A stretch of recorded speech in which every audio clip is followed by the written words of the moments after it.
Here it is, ChatGPT, AI chatbot, very powerful. Definitely lives up to all the hype. It's going to write your I can and I need to statements for new mathematics syllabus. So it's not going to do it all by itself, of course. You've got to do a lot of legwork. Someone who's not a teacher would not be able to do this. So yeah, you've got to have some background knowledge. And you probably need to be able to do it yourself manually before you allowed GPT to go ahead and automate all of that really quickly. We start at the beginning, which is going to be new math syllabus, and we can see that it is going to be implemented for years 3 to 10 in 2024, so planning stage 2023, that's now, 2024 next year, and we want to get those I can, I need to statements ready for not just your assessments, but maybe even formative assessments, plus who knows whatever else. And all our reporting is going to be done through Canvas through these I can statements. And the I need to really is really good for your feed forward, not just feedback of the I can. So your two working mathematically outcomes previous syllabus have been replaced with this one outcome, which is this, and it appears in every single program from year 7 to 10. So all of your programs and all of your content-based outcomes are going to be sort of, I guess, wrapped around these core mathematical skills. So keeping that in mind, when we get to the actual the outcomes, so your first one here for stage 4, computation with integers, you see that the very first outcome is not the computation with integers outcome, it's the working mathematically one.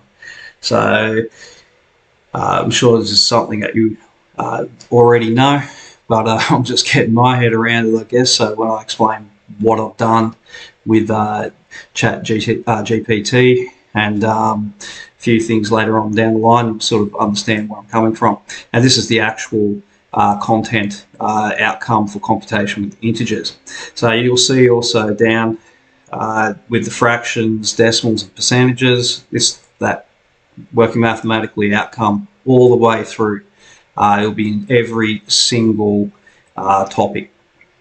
So what I've created is a spreadsheet, of course. So this is stage 4 and stage 5. I haven't done anything for stage 5 except for the headers so far.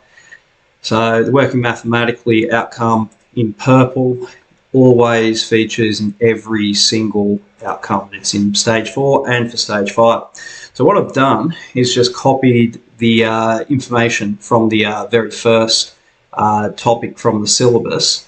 So if you take a look, it's computation with integers, and that is in this cell. So the outcome code is here.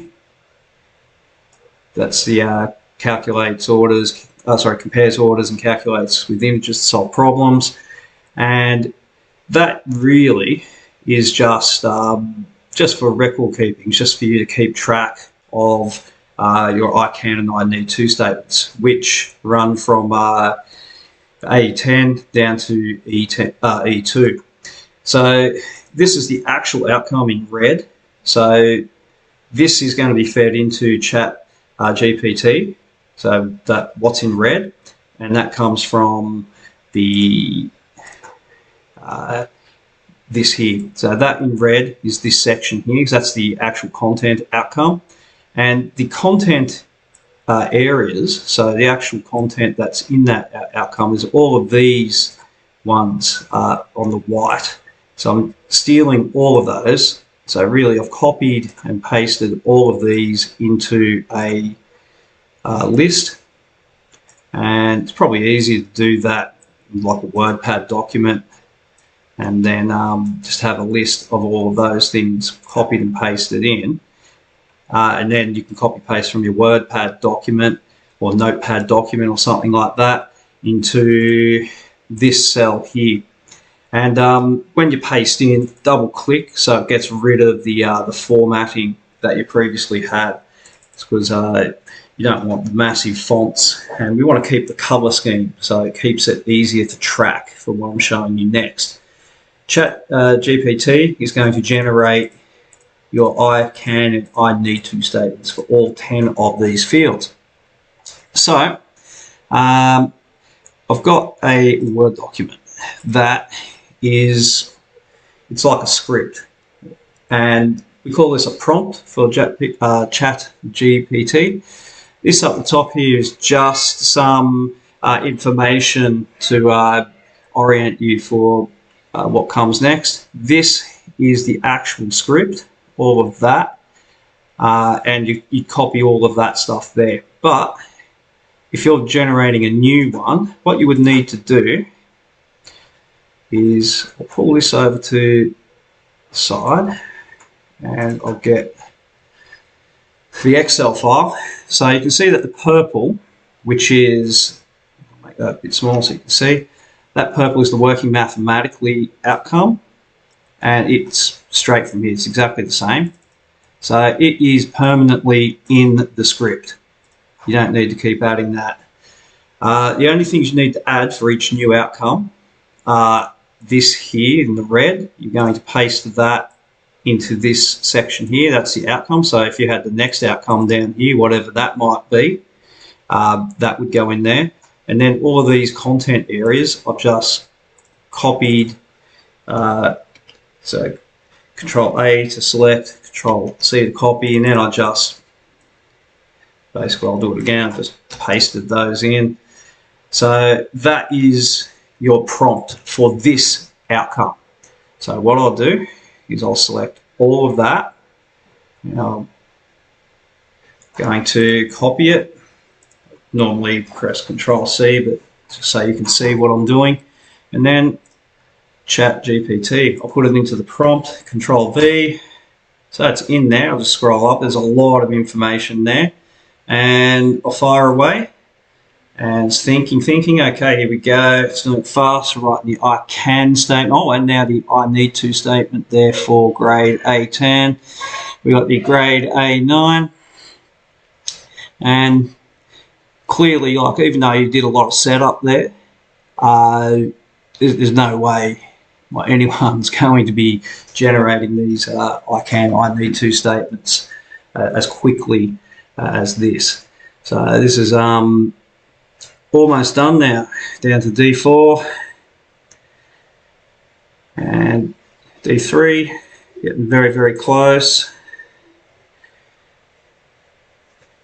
And last one right there. So that's your prompt. What I'm going to do is I might just push that over to here, and if I move across to here to scroll in, so A10, I'll just steal that. You can see that is there. I'll just push that in. And the next one, copy that. Might make this whole document actually. Make all of this word wrap. Hopefully it does. It might be just a bit too much text. Just so you can see those better. I guess it doesn't really matter because you can copy paste these out to Canvas anyway. It doesn't matter. I'll just keep doing what I was doing. So next one, B8.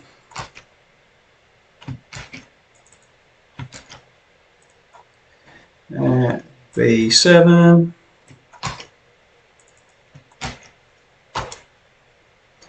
And C6. And by now you've got the idea. So yeah, it's tedious, but it's a process. Process that works. It's a process that is scalable. It's you can see that this is definitely doable. You could go ahead and do some hard slog and get every single one of your outcomes in order, all for stage 4, all for stage 5, and yeah, it might be satisfying, but you might decide you don't really want to do that. Maybe see what you decide as a faculty, but you can certainly, work out what summative or formative tasks that you're going to jam into Canvas, and it would be hard to just grab the content outcomes and quickly alter the prompt to do all of that. So there we go. That is all of your I need to statements for grade descriptors A10 right through to E2, just using your prompt back here. In case you're wondering, all of that. So that's the grade 10 grade descriptor there. So it basically tells ChatGPT what a grade A10 should look like, straight from the syllabus. So this should be bang on for what NSW wants, and I think it'd be hard for anyone else to argue otherwise. So, enjoy.